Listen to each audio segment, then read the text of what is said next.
there! Welcome back to Color and Craft Haven, a little corner of calm where we can slow down, breathe, and add a little color to the day. Today we're diving into something that quietly decides how your coloring looks and feels: the paper.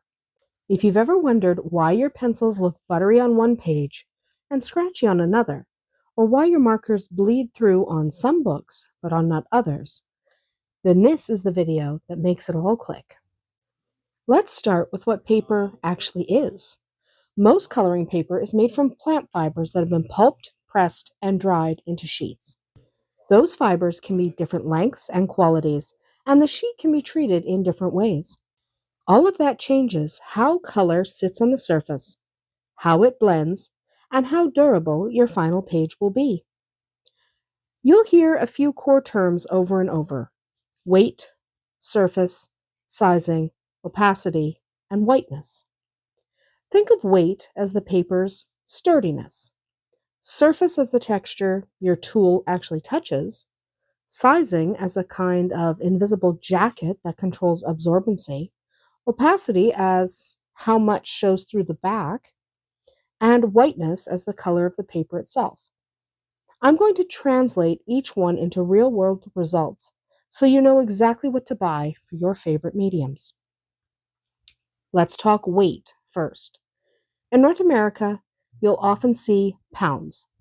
Elsewhere, you'll see grams per square meter, or GSM. The GSM number is more consistent, so I'm going to reference that.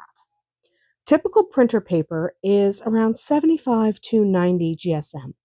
It's fine for quick prints, but it buckles with wet media and can tear up under heavy pencil layers. Cardstock usually runs from 160 to 260 GSM. That extra body holds up better to pressure and light moisture. Bristol board steps up again, commonly 270 to 400 GSM. And watercolor papers often live right around 300 GSM and even a little higher. As the number rises, the page resists denting, warping, and bleeding. If you're using alcohol markers, the surprise twist is that some of the best marker papers are actually quite thin, but they're treated with special coatings so ink doesn't soak through. We'll come back to that when we hit surfaces and sizing. Now, surface texture is often called tooth. A smooth surface gives you crisp lines, fast coverage, and shiny finishes with colored pencil burnishing. A toothy surface gives your pigments something to grab, so you can layer more colors before the surface gets slick. Bristol comes in two common surfaces: plate, which is ultra smooth, beautiful for markers, fine liners, gel pens, and ultra polished pencil work, and vellum, which has a soft tooth ideal for layering colored pencils without visible paper pits. Watercolor paper also has two main surfaces. Hot press is smooth for a watercolor paper and plays nicely with pen lines and controlled pencil details. Cold press has a more pronounced texture that creates that classic watercolor granulation and can help dry brush effects pop. If you love soft pastel pencils or pan pastels in your coloring, sanded papers exist too, with a micro-abrasive surface that grabs a ton of pigment. They're incredible for depth, but they also eat soft pencil cores faster and they need some gentle handling. Now let's talk sizing. Sizing is a treatment that controls how quickly paper drinks in liquid. Heavily sized paper keeps paint and ink on the surface longer, so your colors stay bright and you have time to blend. Lightly sized paper lets liquid sink fast, which can cause feathering with markers and make watercolors look kind of dull and patchy. Watercolor papers are internally and sometimes externally sized to balance flow and liftability. Marker papers use coatings that prevent alcohol ink from flooding the fibers, so the color pools on top instead of bleeding through. That's why a specialty marker sheet can be thin, yet still resist bleed through better than a random heavyweight paper. Opacity is next. If you color double-sided books, opacity is your best friend. High opacity paper keeps your line art clean on the front and reduces distracting show-through from the designs on the back. If your favorite book has lower opacity pages, slip a clean sheet of cardstock or a plastic board underneath to protect the next page and to minimize the appearance of lines from below. Whiteness and tone matter more than people think. Ultra white paper makes colors look crisp and high contrast. Warm white or cream paper softens the palette and can instantly give a vintage or a painterly feel. Black and mid-tone papers open up a whole new world with metallic gel pens and opaque paint markers and even pastel pencils. If your coloring style leans toward the moody or the luminous, experimenting with toned papers can completely change your results without buying a single new pencil. Now let's match paper to mediums so you can pick with confidence. For colored paper, vellum surface Bristol or a lightly textured mixed media paper around 200 to 300 GSM is really the sweet spot.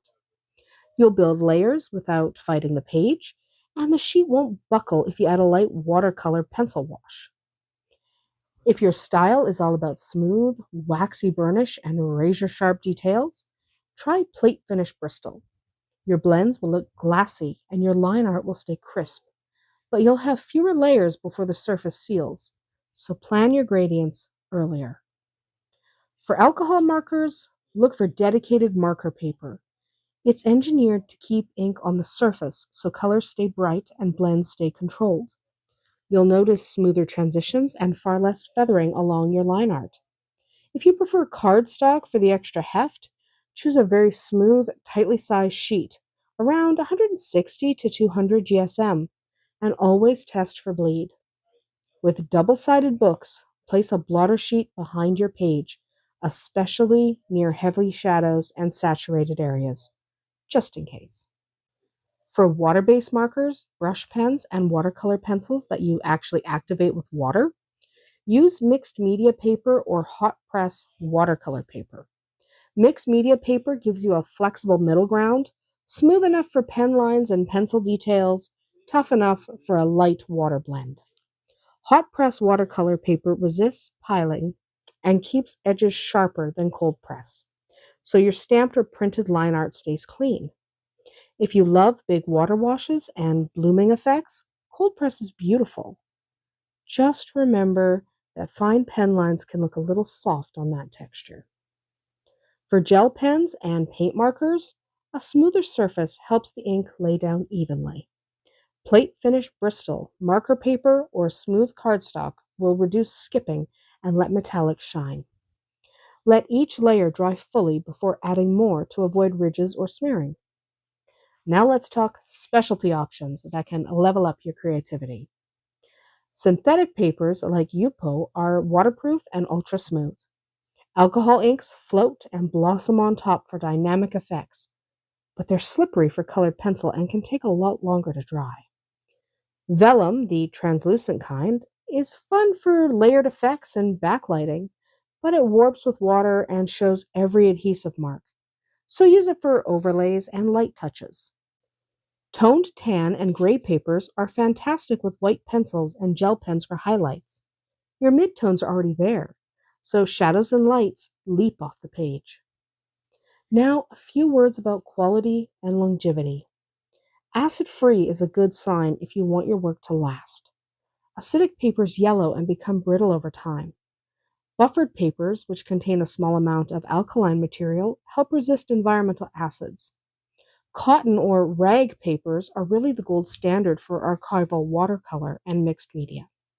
You don't need museum paper for every page, but if you plan to frame a finished piece or to gift it, choosing an acid-free or archival sheet keeps colors true and lasting for years.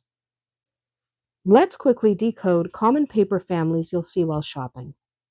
Printer paper is economical for practice and light pencil and planning, not great for wet media. Cardstock is thicker, smoother, great for markers, gel pens, and finished prints you might gift or mount. Bristol is an illustration classic, with plate for ultra smooth work and vellum for layered pencil. Mixed media paper, well, it's that flexible friend that lets you switch between pencils, pens, and light water use. If you're looking at watercolor paper, the hot press is for detail and smooth blends. Cold press is for textured atmosphere and expressive washes. Marker paper is thin but coated, perfect for alcohol marker blends and clean lines with minimal bleed through. Now let's solve some common problems with better paper choices. If your markers are feathering outside the lines, you're probably on a too absorbent or fuzzy surface. Try dedicated marker paper or a smoother cardstock and slow down your ink application. If your colored pencil layers stop blending and start kind of sliding, you've burnished the surface. Switch to a slightly toothier paper next time, or plan your gradients with lighter pressure first, saving harder burnishing for that final pass. If you see piling, little fuzzballs lifting up, your paper isn't sized for wet media, or you're scrubbing too hard while it's still damp. Let it dry completely, then layer again, or step up to mixed media or hot press watercolor paper. If you're fighting show through on double-sided pages, place a blotter sheet behind, choose drier techniques, and favor pencils or gel pens over heavy markers on those particular books. So how do you test paper quickly? Make a 4-square test. In the first section, lay down a flat patch of your lightest marker and your darkest marker, right next to a fine pen line to watch for feathering. In the second, blend 2 alcohol markers in overlapping ovals to check for banding. In the third, build a colored pencil gradient from light pressure to heavy burnish. Then add 2 more colors on top to see how many layers it accepts. In the fourth, make a small water-activated pencil wash. Let it dry, and go back in with pencil to test for reworkability. Flip the sheet to check for bleed through and for ghosting. That single page tells you almost everything you need to know before you commit to a full piece or a package of that paper. Now let's talk coloring books specifically. Paper varies widely by publisher. Some books are single-sided with perforations, great for markers and mixed media because you can remove and mount the page. Others are double-sided, which favors pencils and light gel pen accents. If a book you love has softer paper, treat it gently. Avoid alcohol markers, keep pressure moderate, and use a smooth support board underneath so your strokes don't emboss on the next page. If a page is simply too thin for your plan, scan or trace onto a better paper if the license allows, and keep that original safe. So now I have a few practical handling tips, and these will all go a long way. Store your papers flat in a cool, dry place to prevent warping. If a sheet curls after wet work, let it dry fully, then press it under heavy books between clean sheets.